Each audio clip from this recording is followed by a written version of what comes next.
सुखदेव जी कहते हैं, परीक्षित, जरासंध ने अनायास ही 20,800 राजाओं को जीतकर पहाड़ों की घाटी में एक किले के भीतर कैद कर रखा था। भगवान श्री कृष्ण के छोड़ देने पर जब वे वहां से निकले तब उनके शरीर और वस्त्र मैले हो रहे थे। वे भूख से दुर्बल हो रहे थे, उनके मुंह सूख गए थे। जेल में बंद रहने के कारण उनके शरीर का एक एक अंग ढीला पड़ गया था। वहां से निकलते ही उन मर पतियों ने देखा कि सामने भगवान श्री कृष्ण खड़े हैं। वर्षाकालीन मेघ के समान उनका सांवला सलोना शरीर है, उस पर पीले रंग का रेशमी वस्त्र फहरा रहा है। 4 भुजाएं हैं जिसमें गदा, शंख, चक्र और कमल सुशोभित है। वक्ष स्थल पर सुनहली रेखा श्रीवत्स का चिन्ह है और कमल के भीतर भाग्य के समान कोमल रत्नारे नेत्र हैं। सुंदर वदन प्रसन्नता का सदन है। कानों में मकराकृत कुंडल झिलमिला रहे हैं। सुंदर मुकुट, मोतियों का हार, कड़े, करधनी और बाजूबंद अपने अपने स्थान पर शोभा पा रहे हैं। गले में कौस्तुभ मणि जगमगा रही है और बनमाला लटक रही है। भगवान श्री कृष्ण को देखकर उन राजाओं की ऐसी स्थिति हो गई मानो वे नेत्रों से उन्हें पी रहे हैं, जीभ से चाट रहे हैं, नासिका से सूंघ रहे हैं और बाहुओं से आलिंगन कर रहे हैं। उनके सारे पाप तो भगवान के दर्शन से ही धुल चुके थे और उन्होंने भगवान श्री कृष्ण के चरणों पर अपना सिर रखकर प्रणाम किया। भगवान श्री कृष्ण के दर्शन से उन राजाओं को इतना अधिक आनंद हुआ कि कैद में रहने का क्लेश बिल्कुल समाप्त हो जाता रहा। वे हाथ जोड़कर विनम्र वाणी से कहते हैं, भगवान श्री कृष्ण की स्तुति करने लगे। राजाओं ने कहा, शरणागतों के सारे दुख और भय हर लेने वाले देव देवेश्वर सच्चिदानंद स्वरूप अविनाशी श्री कृष्ण, हम आपको नमस्कार करते हैं। आपने जरासंध के कारागार से तो हमें छुड़ा ही दिया, अब इस जन्म मृत्यु रूप घोर संसार चक्र से भी छुड़ा दीजिए, क्योंकि हम संसार में दुख का कटु अनुभव करके सबसे ऊब गए हैं और आपकी शरण में आए हैं। प्रभु, अब आप हमारी रक्षा कीजिए। मधुसूदन, हमारे स्वामी, हम मगधराज जरासंध का कोई दोष नहीं देखते। भगवान, यह तो आपका बहुत बड़ा अनुग्रह है कि हम राजा कहलाने वाले लोग राज्य लक्ष्मी से च्युत कर दिए गए, क्योंकि जो राजा अपने राज्य ऐश्वर्य मद से उन्मत्त हो जाता है उसको सच्चे सुख की, कल्याण की प्राप्ति नहीं होती।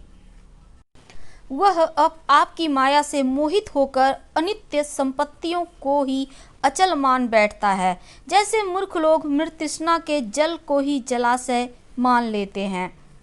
भगवान, पहले हैं हम लोग धन संपत्ति के नशे में चूर होकर अंधे हो रहे थे। इस पृथ्वी को जीत लेने के लिए एक दूसरे की होड़ करते थे और अपनी ही प्रजा का नाश करते रहते थे। सचमुच हमारा जीवन अत्यंत क्रूरता से भरा हुआ था और हम लोग इतने अधिक मतवाले हो रहे थे कि आप मृत्यु रूप से हमारे सामने खड़े हैं, इस बात की भी हम तनिक परवाह नहीं करते थे। सच्चिदानंद स्वरूप श्री कृष्ण, काल की गति बड़ी गहन है। वह इतना बलवान है कि किसी के टाले टलता नहीं। क्यों न हो, यह आपका शरीर ही तो है। अब उसने हम लोगों को श्रीहीन निर्धन कर दिया है। आपकी अहेतुक अनुकंपा से हमारा घमंड चूर चूर हो गया है। अब हम आपके चरण कमलों का स्मरण करते हैं। विभो, यह शरीर दिनों दिन क्षीण होता जा रहा है। रोगों की तो यह जन्मभूमि ही है।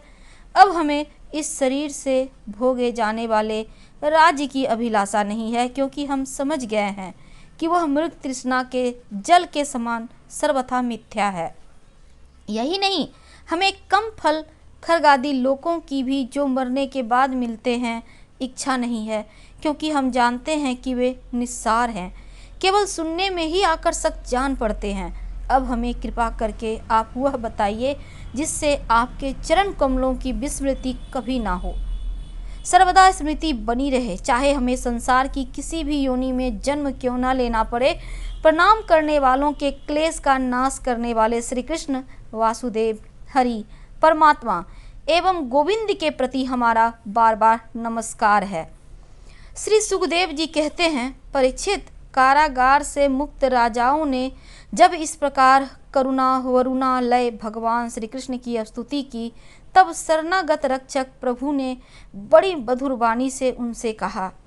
भगवान श्री कृष्ण कहते हैं, नरपतियों, तुम लोगों ने जैसी इच्छा प्रकट की है उसके अनुसार आज से मुझ में तुम लोगों की निश्चय ही सुदृढ़ भक्ति होगी। यह जान लो कि मैं सबका आत्मा और सबका स्वामी हूँ। नरपतियों, तुम लोगों ने जो निश्चय किया है वह सचमुच तुम्हारे लिए बड़े सौभाग्य और आनंद की बात है। तुम लोगों ने मुझसे जो कुछ कहा है वह बिल्कुल ठीक है, क्योंकि मैं देखता हूँ धन संपत्ति ऐश्वर्य मद से चूर होकर बहुत से लोग उत्तृंखल और मतवाले हो जाते हैं। हृदय, नुहुस, बेन, रावण, नरकासुर आदि अनेकों देवता, दैत्य और नरपति श्रीमद के कारण अपने स्थान से पद से च्युत हो गए। तुम लोग यह समझ लो कि शरीर और इसके संबंधी पैदा होते हैं, इसलिए उसका नाश भी अवश्यंभावी है। अतः उनमें आसक्ति मत करो।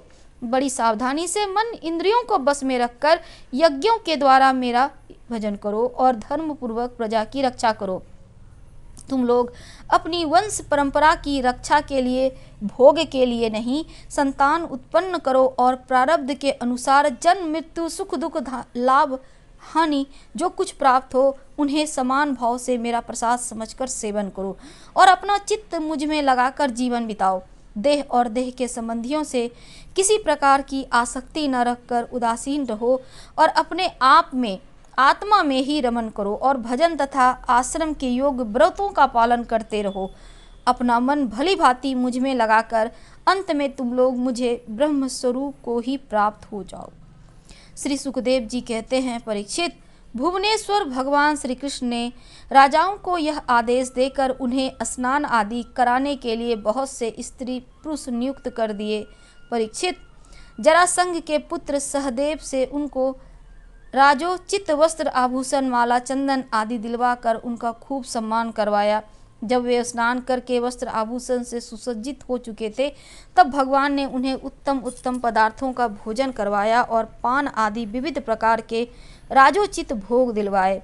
भगवान श्री कृष्ण ने इस प्रकार उन बंदी राजाओं को सम्मानित किया। अब वे समस्त क्लेशों से छुटकारा पाकर तथा कानों में झिलमिलाते हुए सुंदर सुंदर कुंडल पहनकर ऐसे शोभायमान हुए जैसे वो अनंत हो जाने पर तारे। फिर भगवान श्री कृष्ण ने उन्हें स्वर्ण और मणियों से विभूषित एवं श्रेष्ठ घोड़ों से युक्त रथों पर मधुर वाणी से तृप्त किया और फिर उन्हें उनके देशों को भेज दिया।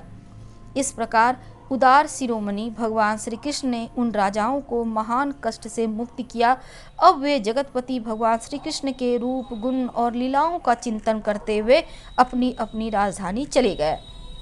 वहां जाकर उन लोगों ने अपनी अपनी प्रजा से परम पुरुष भगवान श्री कृष्ण अद्भुत कृपा और लीला कह सुनाई और फिर बड़ी सावधानी से भगवान के आज्ञानुसार वे अपना जीवन व्यतीत करने लगे। परीक्षित, इस प्रकार भगवान श्री कृष्ण भीमसेन के द्वारा जरासंध का वध करवाकर भीमसेन और अर्जुन के साथ जरासंध नंदन सहदेव से सम्मानित होकर इंद्रप्रस्थ के लिए चले।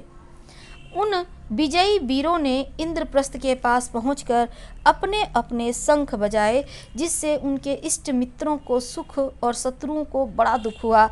इंद्रप्रस्थ निवासियों का मन उस शंख ध्वनि को सुनकर खिल उठा। उन्होंने समझ लिया कि जरासंध मर गया।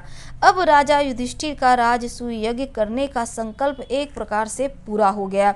भीमसेन, अर्जुन, भगवान श्री कृष्ण ने राजा युधिष्ठिर की वंदना की और वह सब कृत्य कह सुनाया जो उन्हें जरासंध के वध के लिए करना पड़ा था।